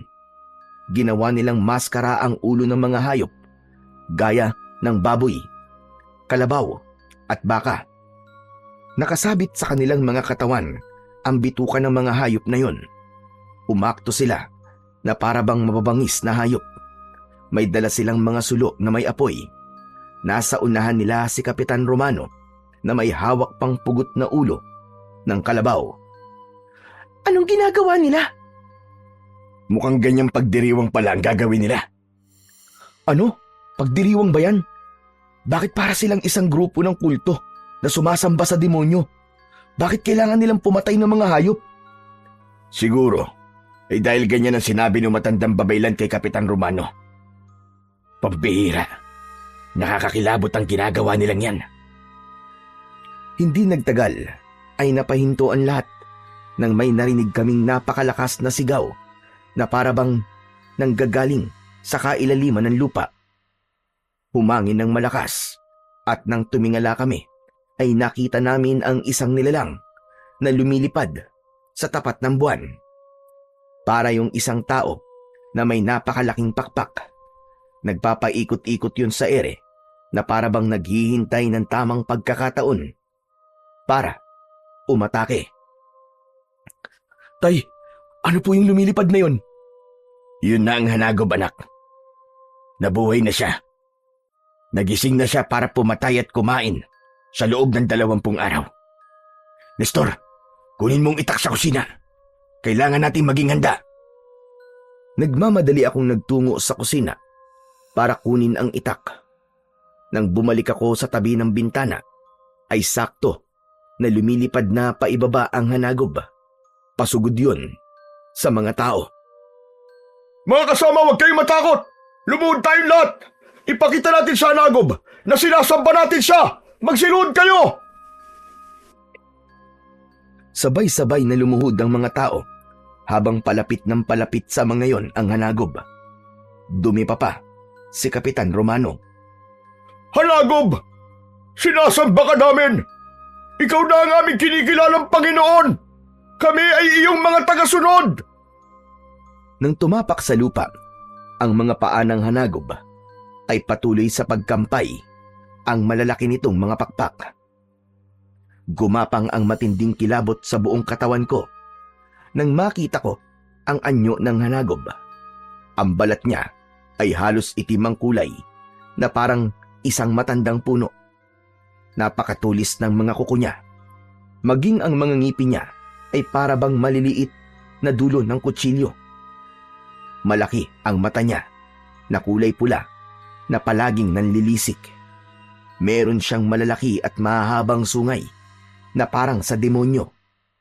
Kapansin-pansin na tila nabubulok ang kanyang katawan at kahit malayo kami ay naaamoy namin ang nakakasulasok niyang amoy na parabang nabubulok na patay na hayop. Bakit hindi pa tumatakas sa mga tao? Mukhang bulag na sila sa paniniwala na sinabi ni Kapitan. Ano pong gagawin natin, Tay? Hindi po ba natin lalabanan ang hanagob? Mukha po siyang mahina dahil nabubulok na po ang katawan niya. Huwag mo siyang maliitin, anak. Dahil sa sandaling makakain na siya ng tao, ay unti-unti na siyang lalakas at mawawala ang pagkabulok ng kanyang katawan. Hindi natinag ang mga tao mula sa pagkakaluhod, habang ang hanagob ay isa-isang tinitignan ang mga tao na parabang nagsisimula na yung pumili kung sino ang kakainin nito, hanggang sa muling lumipad ang hanagob at muling nagpaikot-ikot sa ere. Mga kanayon, nakita nyo na! Gumana ang ating pagsamba sa hanagob. Hindi niya na tayo papatayin. Masayang tumayo ang mga tao at nagpalakpakan. Pero sa gitna ng kanilang kasiyahan ay mabilis na bumulusok paibaba ang hanagob. Dinagit nito ang isang lalaki at habang nasa ere ay sinakmal nito yun sa leeg. Kinagat ng buo ng hanagob ang ulo ng lalaki at nang ibagsak nito ang katawan ng lalaki ay wala na yung ulo. Nagsigawan at nagkagulo ang mga taong nakakita. Nagtakbuhan ng mga yon sa iba't ibang direksyon. Muling umatake ang hanagob at isa-isa nung pinatay ang bawat taong mahuhuli niya. Walang awa nitong pinatay at kinain ang mga tao. Kailangan kong tumulong sa mga tao sa labas, anak. Pero akala ko bubatay. Dito lang tayo sa loob ng bahay. Hindi ako sinagot ni tatay. Lumabas siya, nadala ang kanyang itak. Kitang-kita ko kung paano hinarap ni tatay ang hanagob. Lisa, dito ka lang ha. Hindi ko pwedeng hayaan si tatay na mag-isa. Ano? Anong gagawin mo? Basta dito ka lang at kahit anong mangyari, wag na wag kang lalabas. Mabilis akong lumabas. Kinuha ko ang isang sibat at tumakbo ako palapit kay tatay. Walang pagdadalawang isip na pinuntirya ko ang mata ng hanagob. Matagumpay kong naitarak ang sibat sa kaliwang mata ng hanagob. Habang si tatay naman ay paulit-ulit na tinaga ang kaliwang braso ng hanagob hanggang sa naputol yun. Umalingaw-ngaw ang nakakakilabot na sigaw ng hanagob. Bigla yung lumipad paitaas at mabilis na lumayo hanggang sa tuluyan na yung nawala sa aming paningin. Naiwan sa paligid namin ang mga pinatay ng hanagob. Wala na siya, tay. Natalo na po ba natin siya? Hindi pa, anak. Sigurado ako, nababalik pa siya. Anong ginawa niyo dalawa? Bakit niyo sinaktan ang hanagob? Ano po bang dapat namin gawin, Kapitan? Lumuhod at sambahin ang hanagob habang isa-isa niyang pinapatay ang mga tao rito? Hindi kayo nag-iisip na dahil sa ginawa niyo ay mas lalong magagalit sa atin ang hanagob. Hindi ba sabi ko ay kailangan nating sambahin ang hanagob? Hindi mo ba nakita ang ginawa niya, Kapitan? Kahit sinamban niyo na siya, pumatay pa rin siya ng mga tao. Ibig sabihin ay hindi epektibo ang paraan na sinasabi mo. Kahit anong pagsamba, Kapitan, ang gawin niyo sa hanagob ay hindi nun magagawang alisin kung ano talaga siya at kung bakit siya nabubuhay. Nabubuhay ang halimaw na yun para pumatay at kumain ng tao. Biglang umurong ang dila ni Kapitan Romano sa sinabing yun ni tatay. Matalim ang mga matang nakatingin siya sa amin.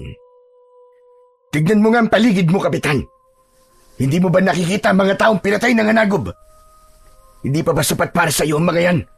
Para tanggapin mo na ang tanging paraan upang matigil ang pagpatay ng hanagob. Ay ang patayin siya.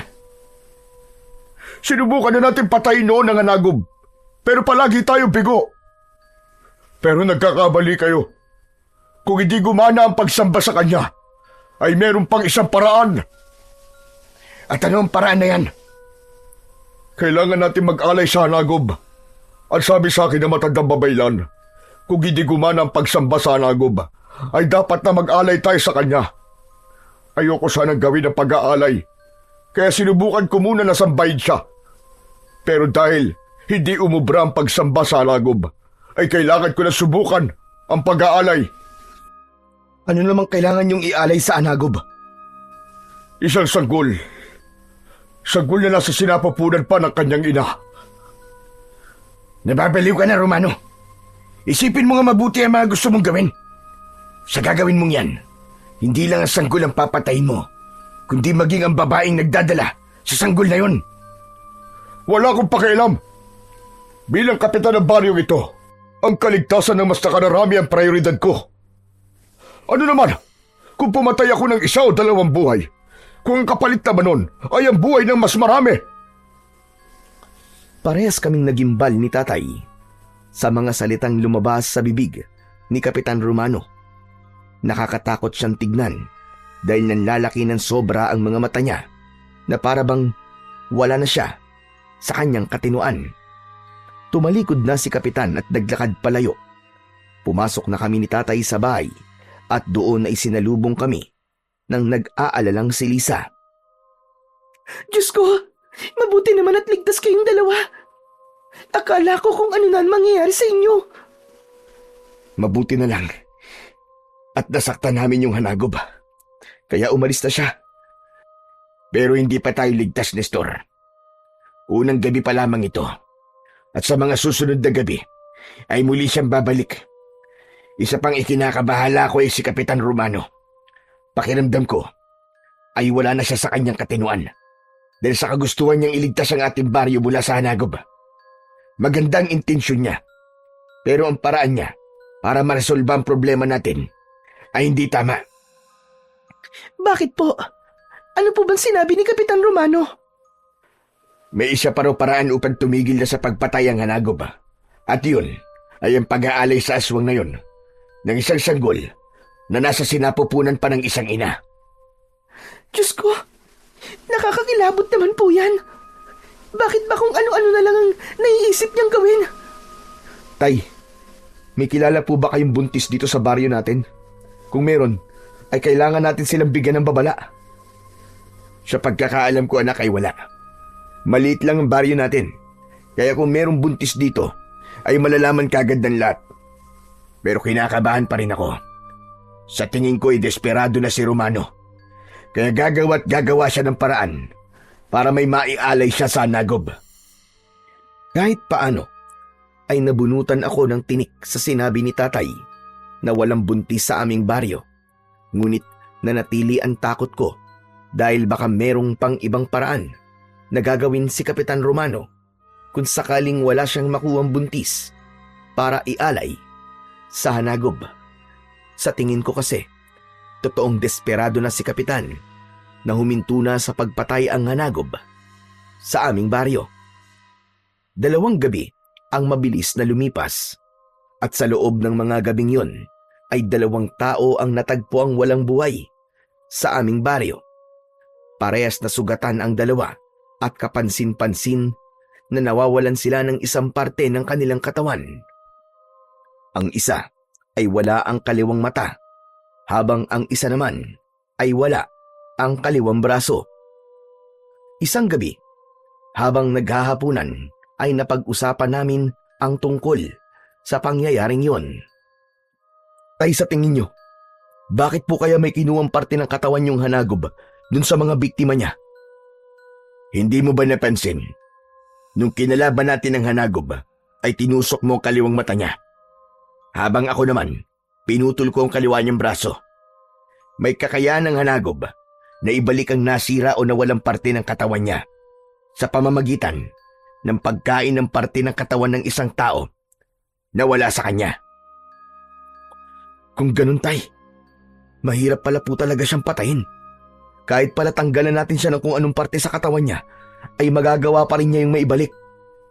Totoo yung sinabi mo, anak. Pero bukod sa Hanagob, ay meron pa akong isang pinoproblema. Ano po yun, Tay?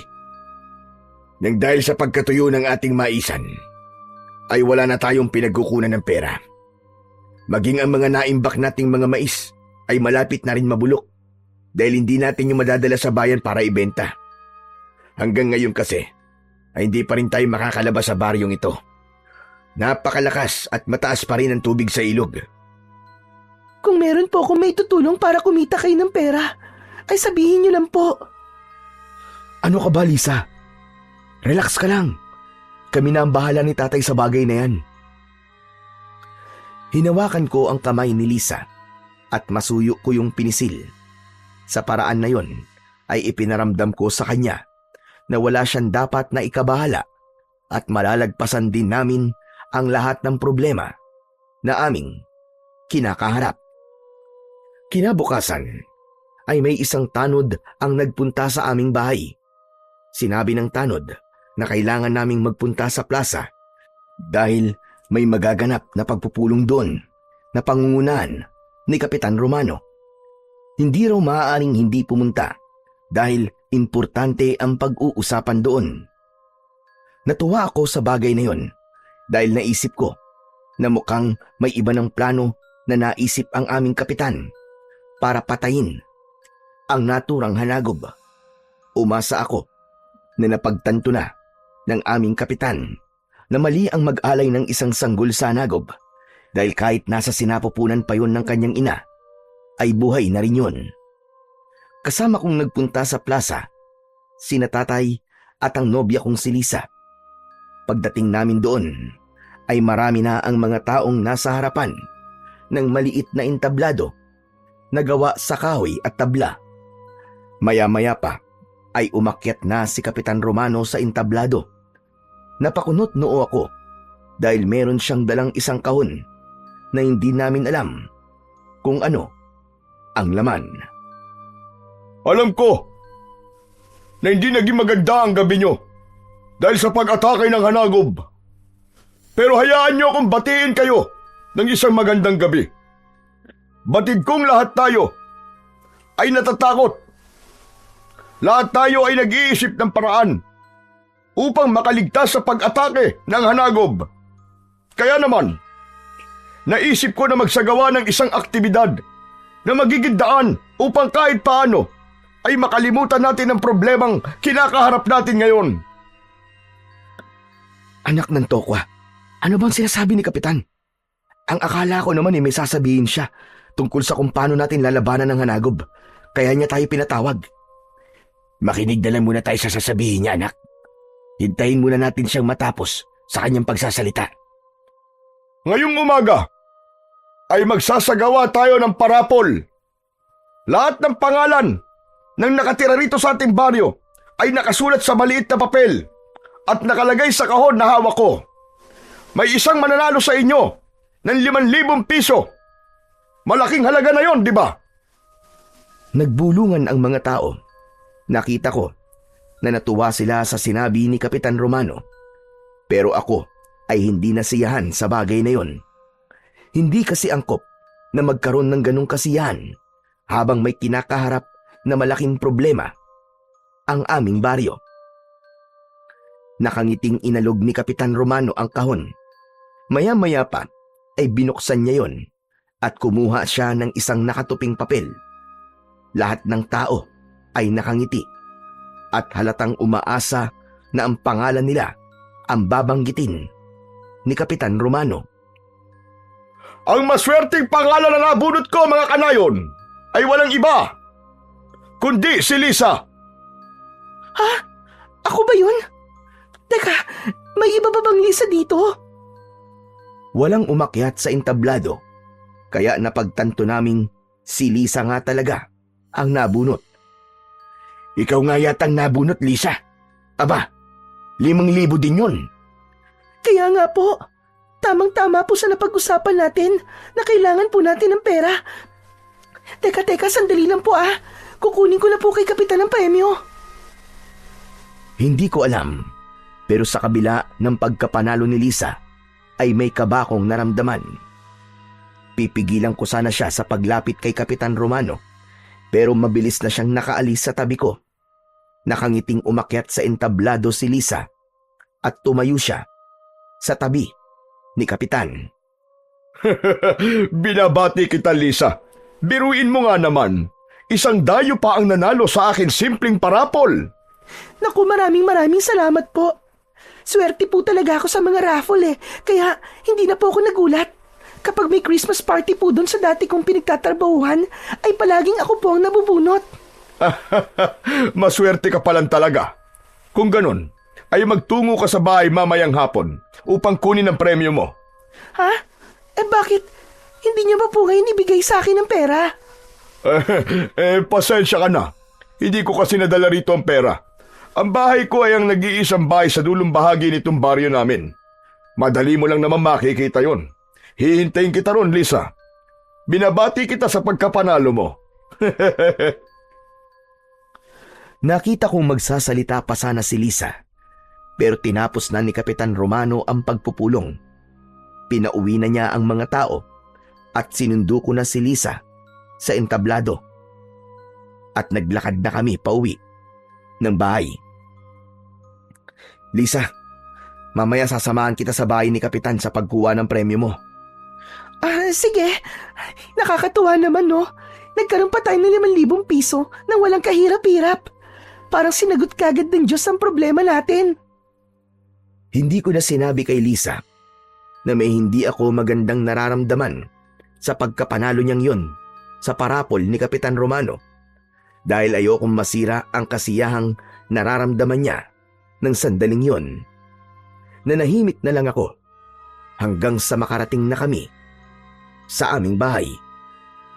Matapos naming kumain ng pananghalian ay naging abala na kami ni tatay sa pagpili sa mga mais na nasa aming imbakan.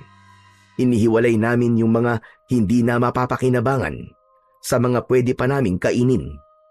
Dahil doon ay nawala na sa isip ko na sasamahan ko si Lisa sa bahay ni Kapitan Romano para kunin ang premyo niya. Nang natapos na kami ni tatay sa aming ginagawa, ay bumalik na kami ni tatay sa bahay. Nagtaka ako dahil wala roon si Lisa. Ganun pa man, hindi ako masyadong nag-isip ng kung ano-ano dahil baka lumabas lang siya at naglakad-lakad. Pero nang sumapit na ang 5:00 ng hapon, ay doon na ako nag-alala kasi hindi pa rin bumabalik si Lisa. Nagdesisyon na kami ni tatay na hanapin si Lisa at nagsimula kaming magtanong-tanong sa mga kapitbahay namin. Ngunit sa kasamaang palad, walang nakakita kay Lisa. Saan kaya nagpunta si Lisa? Bakit kasi hindi siya nagpaalam sa atin kung saan siya pupunta Maliit lang tong baryo natin at hindi rin siya makakalis dito dahil sa ilog. Sigurado ako na nandito lang siya. Sana nga tay. Kanina pa kasi ako kinakabahan Sandali. Hindi ba dapat isasamahan mo siya kanina papunta sa bahay ni Kapitan Romano? Hindi kaya naroon siya? Oo nga pala no. Tara na po kina Kapitan Tay. Bilisan po natin at malapit na pong dumilim. Malalaki ang hakbang na tinungo namin ni tatay ang bahay ni Kapitan Romano. Nakasarado ang pinto ng bahay niya. Kaya naman kumatok kami. Hindi nagtagal ay pinagbuksan kami ni Kapitan. Magandang hapon po, Kapitan Romano. Oh, ano ginagawa niyo rito? Kung naparito kayo, para kausapin ako sa sinabi kong paraan para tumigil na sa pag-atake ang Hanagop, ay huwag na kayo mag-alala dahil hindi ko nagagawin yun. Napagtanto ko na maling pumatay ako ng inosenteng sagol para lang sa kagustuhan kong iligtas ang ating baryo. Masaya po kaming marinig yang Kapitan. Pero wala po kami rito para kausapin kayo tungkol sa bagay na yan Kapitan, itatanong lang po namin sana sa inyo kung nagpunta ba rito kanina si Lisa para kunin yung premyo niya doon sa parapol niyo. Oo. Nagpunta nga siya rito kanina. Siguro yung mga bandang 3:00 ng hapon yun. Naibigay ko na sa kanya 5,000 piso Alam niyo po ba kung saan po siya nagpunta pagkatapos niyang pumunta rito sa bahay niyo? Hanggang ngayon po kasi, hindi pa rin po siya umuwi sa bahay Abe, wala na ba siyang nababanggit sa akin kung saan siya pupunta? Ang iniisip ko, ay dediretso na siya pauwi sa inyo. Pagkabigay ko kasi sa kanya ng pera, ay umalis na siya kaagad. Anak nang, saan na kaya siya nagpunta? Malapit nang dumilim Baka abutan siya ng gabi sa labas. Baka naman naglakad-lakad lang siya. Baka naman nagpapalipas ng inip. Iba po kasi ang pakiramdam ko Kinakabahan po ako. Kapitan, pwede niyo po bang sabihan ng mga tanod niyo na hanapin si Lisa? Ay, sige, walang problema. Huwag kayo mag-alala dahil sisiguraduhin kong makakauwi si Lisa sa inyo bago tuluyang gumabi. Maraming salamat po. Tay, tara na. Hanapin na po natin ulit si Lisa.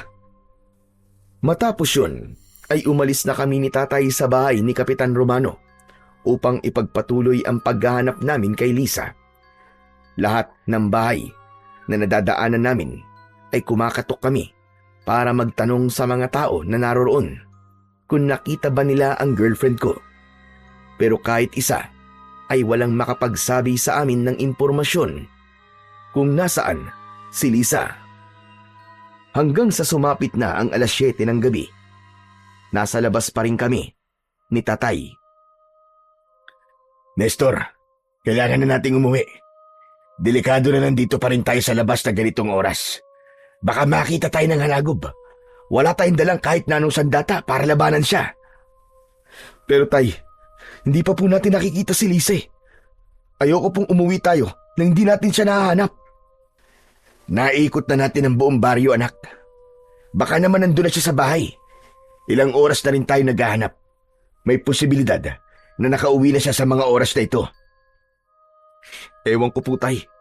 Pero hindi ko nararamdaman na nasa bahay na po si Lisa. Hindi natin malalaman kung hindi muna tayo uuwi. Mabilis akong nag-isip at napagtanto ko na may punto ang sinabi ni Tatay. Sa huli, pumayag na lang ako na umuwi sa bahay. Pero nanlumo ako nang pag-uwi namin ay wala pa roon si Lisa. Mangiyak-ngiyak na ako ng sandaling yun.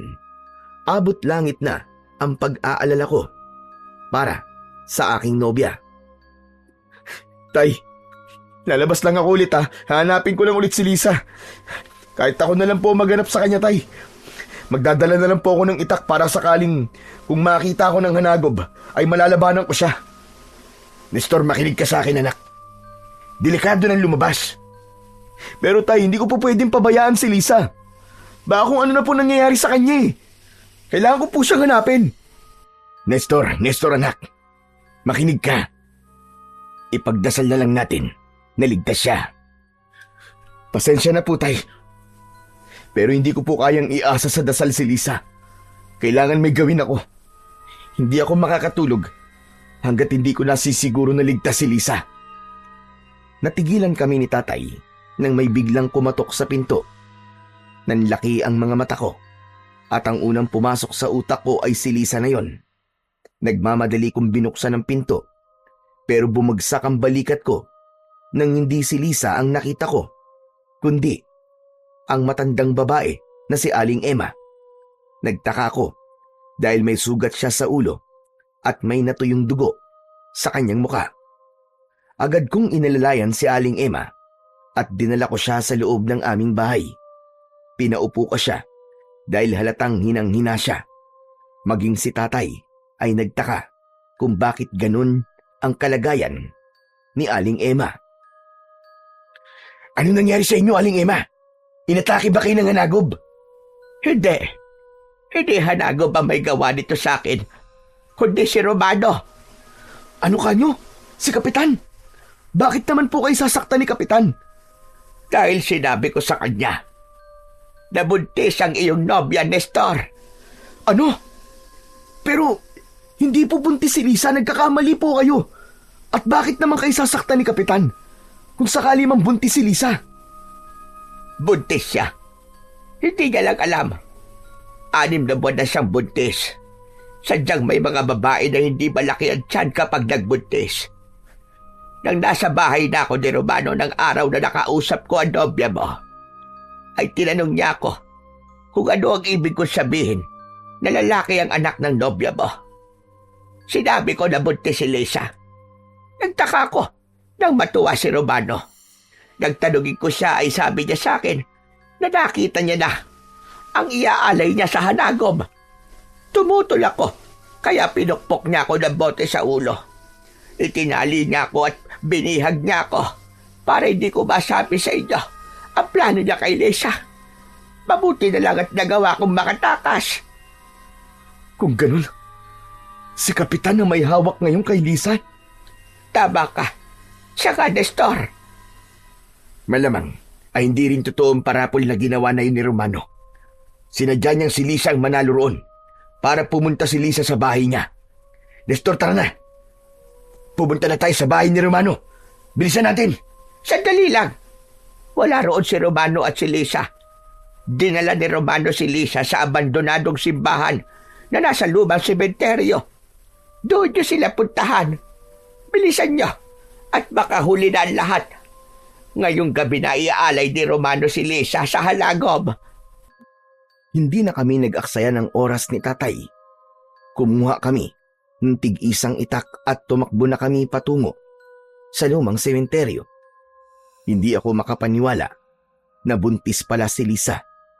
Ngunit hindi ko magawang maging masaya dahil mas iniisip ko ang kaligtasan ng aking nobya. Sa wakas ay narating na namin ang lumang sementeryo. Natanaw namin ang lumang simbahan na sa tuktok ay may malaking krus na gawa sa kahoy. Ang dulo ng krus ay merong patusok. Nakita namin na nakatali si Lisa sa malaking krus at nasa tabi nito si Kapitan Romano.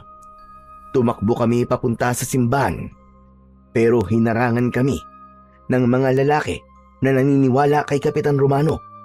Sinubukan nila kaming pigilan ni tatay, kaya naman napilitan kaming labanan sila. Nestor anak, alerto ka. Ako nang bahala sa mga ito. Akyatin mo na si Lisa at iligtas mo siya, madali ka! Nang marinig ko ang pagsigaw ni Lisa, ay agad akong pumasok sa lumang simbahan. Umakyat ako sa paikot na hagdan hanggang sa nakarating ako sa tore kung saan naroon ang kampana. Kahit napakataas ng aking kinaroroonan, ay lumabas ako mula sa bintana ng tore at mula roon ay umakyat ako papunta sa bubong. Nakita ko kagad si Kapitan Romano na nakadipa habang nakatingala sa kalangitan. Hanagob! Panginoong Hanagob, nasan ka na? Narito na ang alay ko sa iyo. Kunin mo ang sanggol na nasa sinapupunan ng babaeng ito, kapalit ng hindi mo pagsalakay sa aming baryo. Panginoong Hanagob, nasan ka? Magpakita ka, Panginoon! Hayop ka! Tumigil ka na sa mga kabaliwan mo, Kapitan! Nahihibang ka na! Maingat akong naglakad, palapit kina Lisa, dahil marupok na ang bubong ng simbahan. Nestor! Nestor, tulungan mo ako! Demonyo si Kapitan! Tulungan mo ako! Hindi niyo ako mapipigilan. Bakit ba hindi niyo maintindihan na ginagawa ko to para sa ating lahat, para sa kaligtasan ng lahat? Hayop ka! Hindi ako papayag na gamitin mo ang aking mag-ina sa kaibangan mo! Wala ka na magagawa, Nestor. Tanggapin mo na lang ang kapalaran ni Lisa. Isipin mo na lang na isa siyang bayani na inalay ang kanyang buhay para sa ating lahat, para sa ating kaligtasan. Wala na. Nababaliw ka lang talaga. Paano ka nakakasiguro na totoo nga mga sinabi sa'yo na matandang babayla na yon? Dahil desperado na ako matapos sa kasamaan ng Hanagob dito sa ating baryo. Ginagawa ko to para protektahan ang lahat ng mga nakatira dito. Magsasalita pa sana ako nang biglang humangin ng malakas. Sinabayan yon ng nakakatakot na sigaw ng Hanagob. Tumingala ako sa kalangitan at kinilabutan ako ng gusto nang makita ko ang Hanagob na lumilipad sa itaas ng krus kung saan nakatali si Lisa. Nandyan na siya. Nandyan na ang Panginoon ko. Hindi niyo na ako kayang pigilan. Panginoong Hanagob, kunin mo na ang babaeng ito at ang sanggol niya. Ito ang alay ng baryong ito. Para sa iyo. Kunin mo na siya. Nanlaki ang mga mata ko nang bumulusok na paibaba ang Hanagob. Sa kabila ng posibilidad na bumigay ang bubong, ay mabilis pa rin akong tumakbo upang iligtas si Lisa.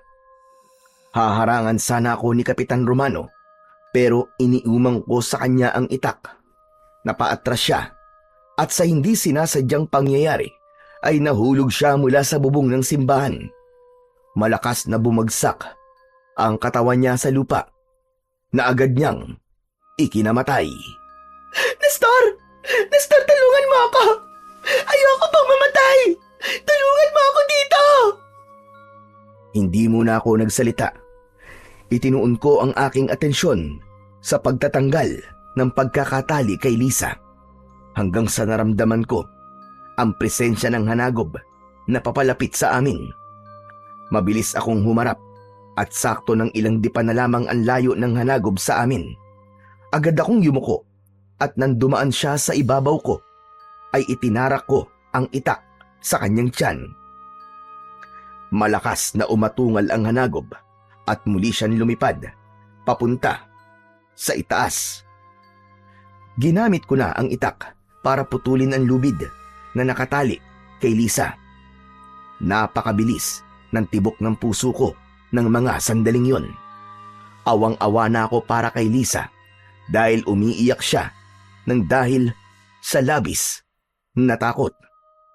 Tinignan ko ng mabilis ang hanagob at nang pasugod na naman siya sa amin, ay huminto muna ako sa pagputol sa lubid. Matatag akong tumayo upang salubungin ang hanagob. Isinentabi ko muna ang takot na nararamdaman ko dahil alam kong walang maidudulot na maganda kung hahayaan kong maghari ang takot sa akin. Nang malapit na ang hanagob sa akin, ay pinuntiriya ko ang kanyang mata. Nagtagumpay naman ako sa pagtusok sa kaliwang mata ng hanagob. Pumailan lang sa paligid ang kalunos-lunos na sigaw ng halimaw. Tumayo ang hanagob sa harapan ko. Hindi ko ipinakita sa kanya na natatakot ako. Sige, lumapit kang demonyo ka. Hindi ako natatakot sa'yo. Lapit! Lumapit ka! Nestor! Mag-iingat ka! Nang aatakihin ako ng hanagob, ay binutas ko ang pakpak niya gamit ang itak at saka ko siya malakas na itinulak. Nahulog mula sa bubong ang hanagob dahil hindi na siya makalipad. Pinilit pa niyang lumipad pero dahil sa malaking butas sa pakpak niya, ay dire-diretso siyang bumagsak. Malakas na bumagsak ang hanagob kung saan bumagsak si Kapitan Romano. Tinignan ko ang hanagob at kahit paano ay nakahinga ako ng maluwag dahil hindi na siya gumagalaw. Inakala ko na patay na siya ng sandaling yon. Muli kong nilapitan si Lisa at nagmamadali ko ng pinutol ang lubid na nakatali sa kanya gamit ang aking itak. Nang tuluyang ko na siyang napakawalan, ay agad ko siyang niyakap. Iyak pa rin siya ng iyak. Nestor, maraming salamat. Akala ko katapusan ko na. Salamat talaga sa'yo. Tana, tapos na Lisa. Ligtas ka na. Sa tingin ko, ay patay na ang hanagob. Nestor, yung hanagob! Yung hanagob, boy pa siya! Mabilis akong sumilip sa ibaba at nagimbal ako nang malaman ko na gumagalaw pa ang hanagob. Napatingin ako sa malaking krus. Isang ideya ang naisip kong gawin. Lisa, tulungan mo kong itulak ang krus. Dali, itulak natin pababa. Bakit? Para saan? Basta, gawin mo na lang ang sinabi ko. Matapos yun, ay pinagtulungan namin ni Lisa na itulak ang napakalaking krus. Dahil sa luma na ang simbahan na yon, ay hindi kami nahirapang gawin yon dahil medyo may karupukan na nga ang krus na yon. Nalaglag ang malaking krus at eksaktong tumusok sa dibdib ng hanagob ang matulis na dulo nun na parabang may gumabay sa krus. Hanggang sa mula sa kung saan ay dumating ang napakaraming mga uwak. Pinagkaguluhan ng mga uwak ang hanagob at nang muling lumipad sa impapawid ang mga uwak, ay wala na ang hanagob. Para bang kinuha ng mga uwak na yon ang hanagob at dinala sa kung saan. Nestor, tapos na ba? Patay na ba yung hanagob? Sabihin mo sa akin, Nestor. Tapos na ba? Sa tingin ko, wala na siya, Lisa. Nagtagumpay tayo, Lisa. Ligtas na kayo ng anak natin. Mabuti naman. Salamat sa Diyos. At salamat sa iyo, mahal ko. Oo nga pala. Sorry.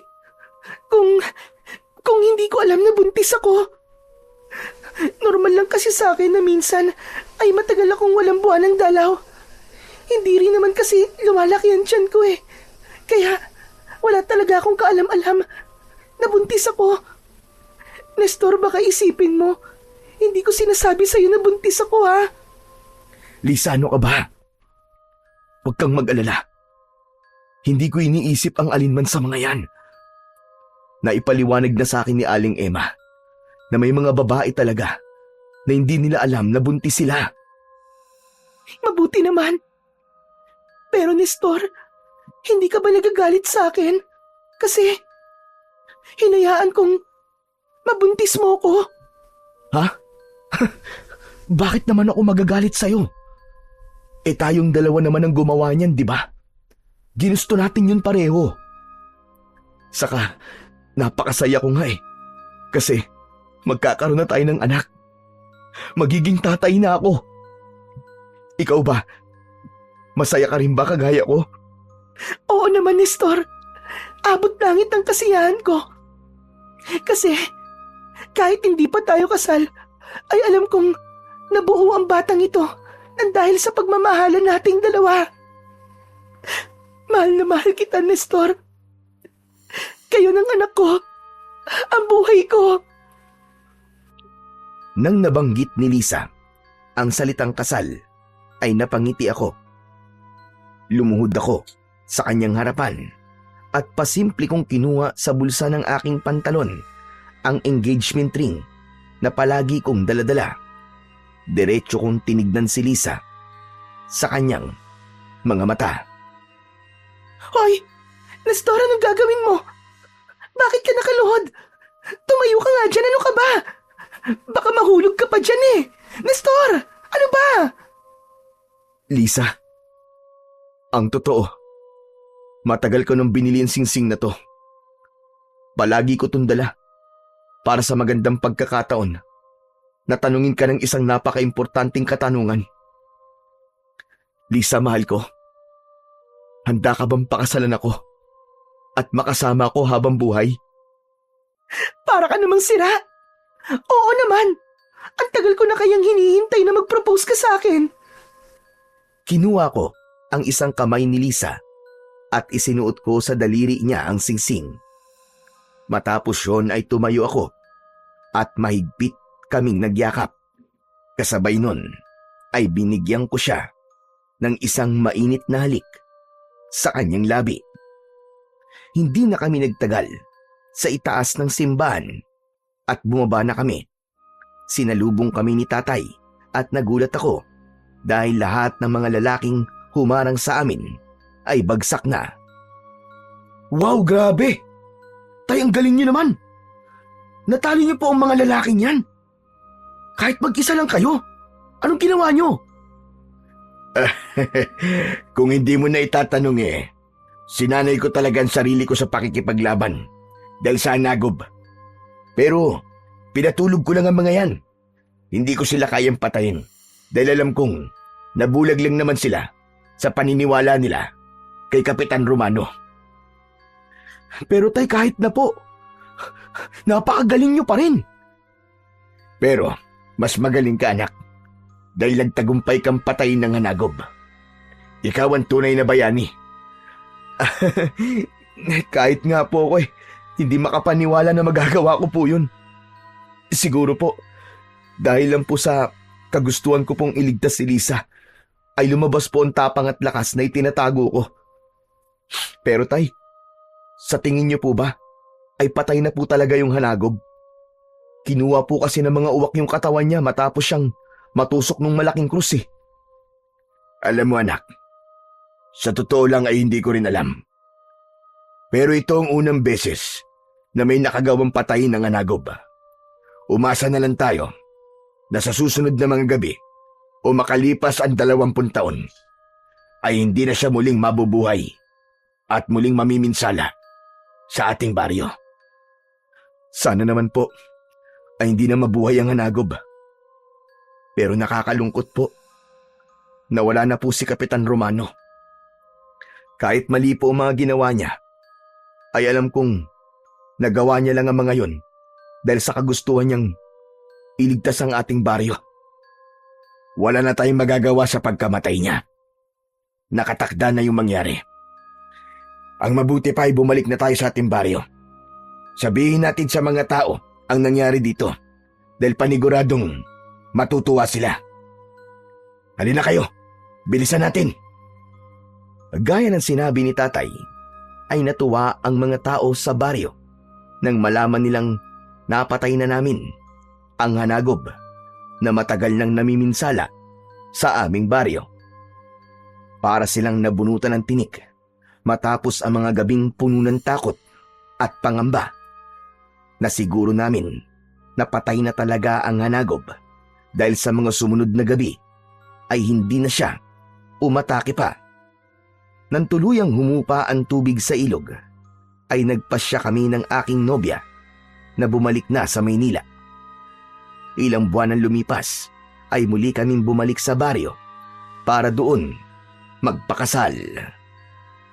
Ngayon ay may sarili na kaming bahay ni Lisa sa Maynila at maayos ang takbo ng aming buhay kasama ang anak naming lalaki. Paminsan-minsan ay bumibisita kami kay tatay sa baryo upang kumustahin siya at tulungan siya sa aming maisan. Sa totoo lang, hindi ko alam kung muling mabubuhay ba ang hanagob pagkalipas ng 20 taon. Pero kung mangyari man yon, ay handa ako na muli siyang harapin ng walang pag-aalinlangan upang tuluyang makamit na ng aming baryo ang tunay na kapayapaan.